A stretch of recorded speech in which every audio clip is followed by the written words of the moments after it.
അതുകൊണ്ട് നമ്മൾ ഉപ്പിലിട്ടു.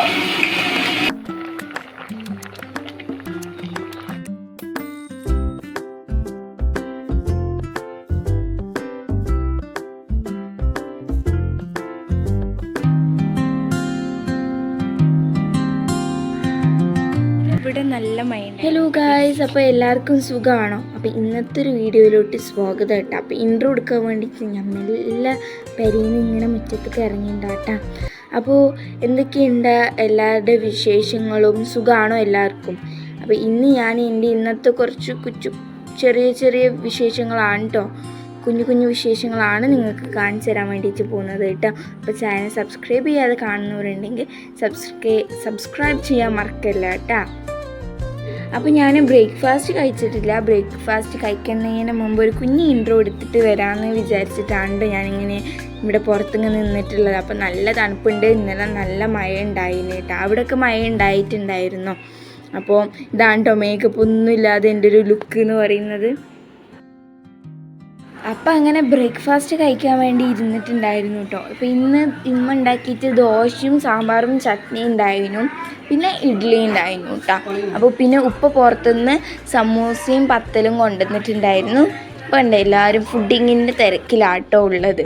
അപ്പം ഞാനും ഫുഡ് കഴിക്കാൻ എനിക്കിഷ്ടമാട്ടോ. എനിക്ക് ഈ പൊറോട്ട അങ്ങനെ ചിക്കൻ കറി അങ്ങനത്തേനേക്കാളും കൂടുതൽ ഇഷ്ടം ഇങ്ങനെ സാമ്പാർ, ചട്നി, ദോശ അങ്ങനത്തെ ഒക്കെ ടൈപ്പ് ഫുഡാട്ടോ.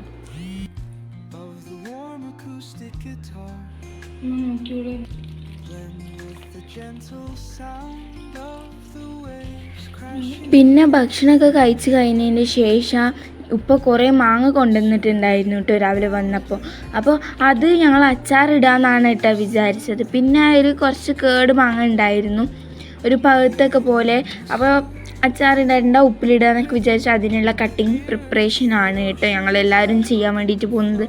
പിന്നെ ആ മാങ്ങക്ക് നല്ല മണം ഉണ്ടായിരുന്നു. നമ്മൾ പണ്ടൊക്കെ ഈ മാവിൻ്റെ മരത്തുമ്മൽ നമ്മൾ ഇങ്ങനെ എല്ലാവരും കുട്ടികളൊക്കെ കളിക്കുന്ന സമയം ഉണ്ടാവില്ലേ, മാങ്ങ ഇങ്ങനെ ഒരു അപ്പോൾ നല്ല പുളി ഉണ്ടായിന് കേട്ടോ. ആരാണ് ഈ വീഡിയോ എടുക്കുന്നത് എന്ന് ഗസ് ചെയ്യാൻ പറ്റുമോ നിങ്ങൾക്ക്? അങ്ങനെ പിന്നെ ഞാൻ മാങ്ങ അവിടെ വെച്ച് പോയിട്ടുണ്ട്. പിന്നെ എൻ്റെ അനിയത്തിയാളാട്ടോ മാങ്ങ മുറിച്ച്, കാരണം നെല്ലിക്കയും കൂടി ഉപ്പിലിടാമെന്ന് വിചാരിച്ചു. അപ്പോൾ നെല്ലിക്ക കുറച്ചെടുത്ത് ജ്യൂസ് അടിക്കാമെന്ന് വിചാരിച്ചു, ഉപ്പിലിടാമെന്നും വിചാരിച്ചു കേട്ടോ. അപ്പോൾ ഇപ്പം ഞാൻ ഉപ്പ മറ്റേ ഷോബാസിൻ്റെ പുളിയച്ചാർ കൊണ്ടുവന്നിട്ടുണ്ടായിരുന്നു, അത് തിന്നുന്ന തിരക്കിലാണ്. ഒരൊക്കെ തിന്ന് കഴിഞ്ഞിട്ട് ഞാനൊന്ന് മെല്ലെ എടുത്ത് വെച്ചിട്ടുണ്ടായിരുന്നു, അത് തിന്നാട്ടോ. അങ്ങനെയാണ് സിസ്റ്റേഴ്സൊക്കെ ഉണ്ടാകുമ്പോൾ അങ്ങനെയൊക്കെ എടുത്ത് വെക്കൽ എന്നുള്ള കാര്യമൊക്കെ ഉണ്ടല്ലോ, ഡെയിലി നടക്കുന്ന ഒരു സംഭവമാണ്. അപ്പോൾ ഞാൻ നെല്ലിക്ക ജ്യൂസ് അടിക്കാൻ വേണ്ടി മുറിച്ചുകൊണ്ടിരിക്കുകയാണ്. പിന്നെ അയിലക്കറിയല്ലേ, അയിലക്കറി ഉണ്ടാക്കാമെന്ന് വിചാരിച്ചു. അങ്ങനെ നെല്ലിക്കൊക്കെ ജ്യൂസ് അടിച്ചു. നെല്ലിക്ക ദഹനത്തിനൊക്കെ നല്ലതാട്ടോ, ഉപ്പും ഒന്നും ഇടാതെ ദഹനത്തിന് നമ്മളുടെ ഹെൽത്തിനൊക്കെ നല്ലതാണ്. അതുകൊണ്ട് എൻ്റെ ഉമ്മാൻ്റെ ഉമ്മ കേട്ടോ, ഉമ്മാൻ്റെ ഉപ്പയാണ് എപ്പോഴും പറയാറ് ഇങ്ങനെ അടിച്ച് കുടിക്കണം എന്ന്. അങ്ങനെ ഞങ്ങൾക്ക് ചെറുപ്പത്ത് ശീലമായതാട്ടോ ഇങ്ങനെ ഇടയ്ക്കിടയ്ക്ക് കുടിക്കുന്നത്. അങ്ങനെ പിന്നെ കുറേ ആയപ്പോൾ ഇവിടെ മീൻകറി ഇങ്ങനെ തിളച്ചുകൊണ്ടിരിക്കുന്നുണ്ട്, ഫുഡും ചോറും ആ ഒരു സൈഡിലാവുന്നുണ്ട് കേട്ടോ. അപ്പോൾ അയില നല്ല വറ്റിച്ച് കറി ആക്കുന്നുണ്ട്. പക്ഷേ ഓരോ മദ്രസക്ക് ഉണ്ടാക്കേണ്ടതുകൊണ്ട് ഞാൻ കുറച്ച് ലേറ്റ് ആവുമെന്ന് മനസ്സിലാക്കിയതുകൊണ്ട് ഞാൻ മിച്ചറും പിന്നെ ഇന്നലത്തെ പരിപ്പ് കറിയും കൂട്ടി മുട്ടയൊക്കെ കൂട്ടി ചോറ് കഴിച്ചു. ഇതിൻ്റെ ബാക്കി വരും കേട്ടോ. അപ്പോൾ സബ്സ്ക്രൈബ് ചെയ്യാൻ